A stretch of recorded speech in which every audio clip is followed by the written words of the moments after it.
Hey everyone, welcome back to Smart 4 Home. Today, we're diving into a quick and easy guide on how to register your Samsung Smart TV. Whether you've just bought a new TV or you're setting up for the first time, registering your device is essential to unlock its full potential. Let's get started. Step 1. Power on your Samsung Smart TV.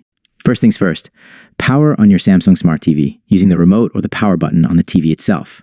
Make sure it's connected to a stable Wi-Fi network for a seamless registration process. Step 2.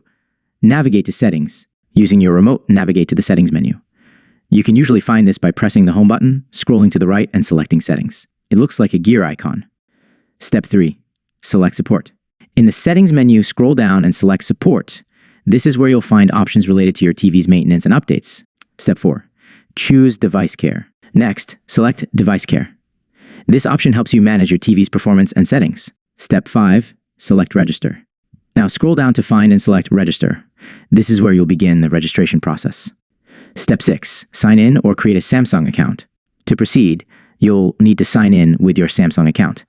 If you don't have one yet, don't worry. You can create an account directly from your TV by following the on-screen prompts. Make sure to enter all required information accurately. Step 7. Complete the registration. Once signed in, follow the on-screen instructions to complete the registration process. This usually involves verifying your email address or phone number. Step 8. Enjoy your registered Samsung Smart TV.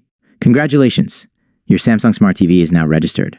You can now access exclusive Samsung services, receive software updates, and enjoy personalized recommendations based on your usage. Conclusion.